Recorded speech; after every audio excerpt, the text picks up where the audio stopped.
Hey you guys, Rebecca Overson here, and I am popping in for a little extra live Q&A on this lovely Saturday afternoon.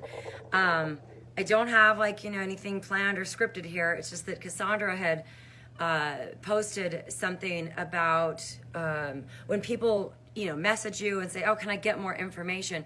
And she had this question about how do you respond to that, and it got me thinking about a couple of things that I wanted to share with you guys. So let's just rap about it for a little bit, okay? So I'm just gonna go ahead and read her post, and I'm gonna discuss some of the comments and help that was offered here, and just give you guys a couple of different ways of thinking about this. Because I replied, she said, when people ask me for my rates, I just give them the numbers, but I'm thinking there may be a more strategic way to answer that question. And I replied and said, I never would lead out with my rates. And some of you liked that, and some of you didn't like that. And so let's just discuss it for a second here. Sorry, you guys, give me just 1 second. I want to make sure that we are in fact broadcasting. Sometimes Facebook does fun things for me.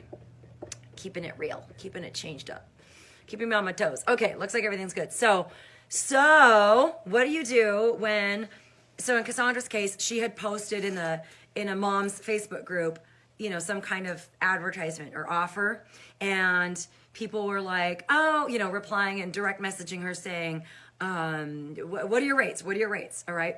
So again, gonna give you a couple different ways to think about this. When people are just asking for your rates, why I don't reply with my rates is because I don't even know if my services are for sale for this person. You know what I mean? Like, it might be a little counterintuitive.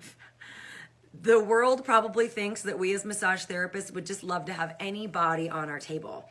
And if you've spent any time around me, you'll know that that's not how I think. I think that we would do well to be a tad more exclusive and what's the word?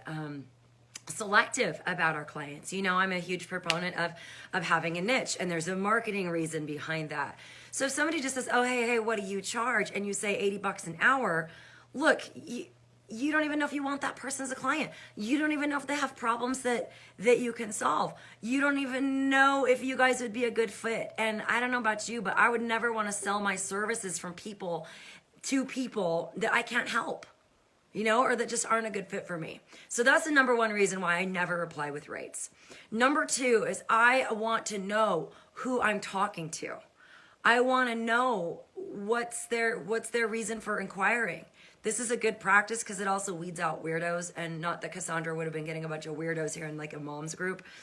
But it helps you to establish a position of authority with your clients. So one of the things I'm out to transform in this industry is that I think that in general, people see us as kind of like servants. We're service professionals, right? So it's like, well, you've got Susie Client over here, and then you've got Mary Massage Therapist, and Susie Client is like, well, shouldn't Mary just want to give me a massage? I mean, she has nothing better to do. Like, these clients that kind of disrespect your time and just think that you're just, need to bow to their whims and have your schedule wide open for them. That's a pretty common mindset, I think, for the public. And so it when you reply with a question instead of an answer to their question, you begin to lead the conversation. And one of the things I always teach my students that work with me in my mentoring program is that you as a business owner, you're a leader. You're leading your clients. You're not at their beck and call ever. You don't say things like, so do you want to reschedule? Or, you have to take that doctor-patient kind of mentality and begin to lead the conversation instead of just respond to everything that they're asking. It puts you in a position of authority, which I think is always a good step. It makes people think about whether or not they want to work with you or if they're just bargain hunting. It's also going to establish a relationship and a bond and a connection if you start asking them questions. Nobody likes to feel like they're casting their pearls before swine. Nobody likes to feel like they're putting something out there, they're putting their heart out there, and people are just going, yeah, I can get a massage for cheaper with my friend, that kind of stuff. All right, so back to Cassandra's question. How I would handle this is somebody messages me and says, what do you charge? I'd say, well, That's a really great question, and I would love to answer that for you. I would love to know first a couple things about you to see if this is even a good fit, you know? And I might, if it's me and if it's my students that have worked with me, they know all about this, right? But it's this idea of like, I get to pick and choose who my clients are. And just because I'm a massage therapist doesn't mean I want everybody on my table.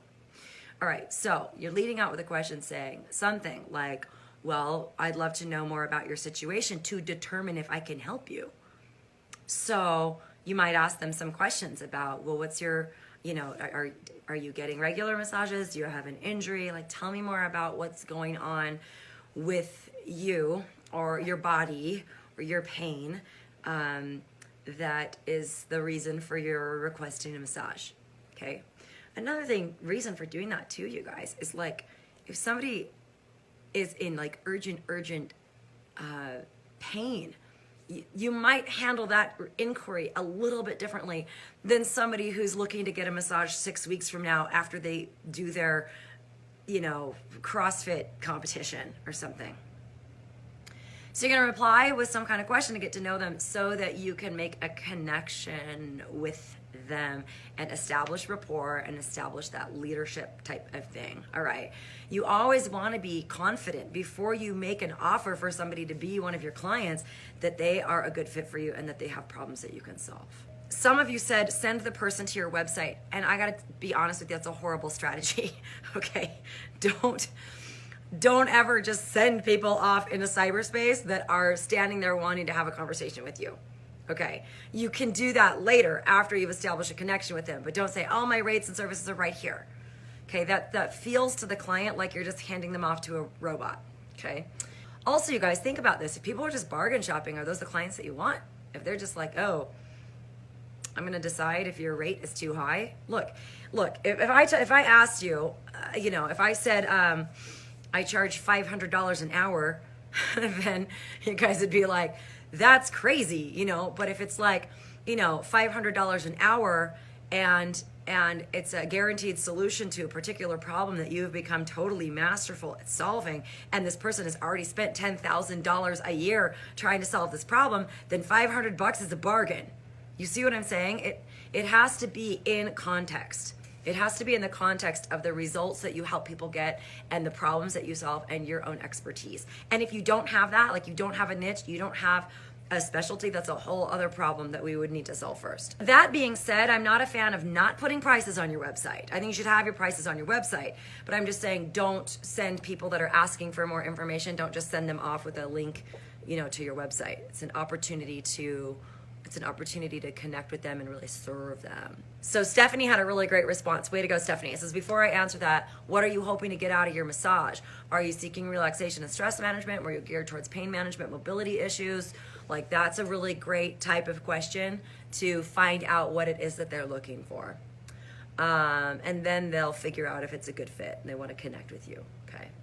And I wouldn't say before I tell you that, I'd say I'd love to answer that question for you. And real quick, would you mind sharing with me what's your reason for inquiring about a massage? Do you have chronic pain? Like, what's going on with you? Something like that. Okay. Tom says, when people ask me how much I charge, I tell them the truth. I'm not that cheap because I know I'm good, but yet I'm a male. That is a downfall. Oh, Tom, we should talk. He says, I feel like my clients have results. Deep tissue and warm bamboo is my specialty. Cool. I wouldn't lead out and say I'm not cheap. Like, I wouldn't reply with that. And maybe Tom is having a more in-depth conversation with them before he says that. But, you know, when I owned Salt Lake Prenatal Massage, people would call all the time and they would say what our rates are, and we would find out who we were talking to, and we would, you know, put that best foot forward in an effort to serve them. And then when we would give them our rates, which also really depended on what they needed, it depended on, are they coming for a single session? Are they interested in recurring care? Are they just from out of town? Like, our rates varied depending on what level of commitment they had to us. And sometimes people would go, oh, that sounds really expensive. And I'd say, well, does it? Like, what are you normally paying for a massage? And they'd say, well, I have a Massage Envy membership or something. I only pay $59. And I say, okay, are you aware that, like, you know, you're going to get a very different experience going to a place that does not specialize in prenatal massage? So that's where the having a niche really helps you to hold your value and justify having higher prices. My students, after working with me, usually within moments of working with me, they raise their rates because we get them really clear about their specialty, and the specialty is not a modality, Tom, okay? Warm bamboo is not your specialty. Deep tissue is not your specialty, okay? Well, it could be something, a service you do offer, but it's not necessarily what you might want to be known for, okay? All right, so let's see here. Let me see if there's anything else. Yeah, Robin had a good comment too. She says our hour massage starts at X dollars for relaxing Swedish massage, but the price can vary. You know, you can give a basic answer of where your massage costs start, but essentially turn the question back to them to get more information. Way to go, Robin. I think that's an awesome, awesome solution. Okay. Let's see. And then Stephanie says, I was always taught to give benefits before I price because that's when people stop listening. So for me, I see something like all our sessions include your choice of aromatherapy, hot towels, and an in-depth intake to make sure you're getting exactly what you want. And then she says the price, which I think that's great too. Okay. Okay, I'm just trying to think if there's anything else here. Yeah, and then Stephanie also replied, because Stephanie's one of my graduates. She says, you know, none of my niche clients have ever even asked me about my rates. So you guys, look, when a person has a problem and they know that you're the expert in solving that problem, rates become irrelevant. I want you to really let that sink in. When you are holding yourself out and you are an expert in solving a particular problem, rates will never be an issue, because if a person wants to solve that problem bad enough and they're clear that you are confident that you can solve that problem, they will work out whatever they need to work out in order to work with you. All right?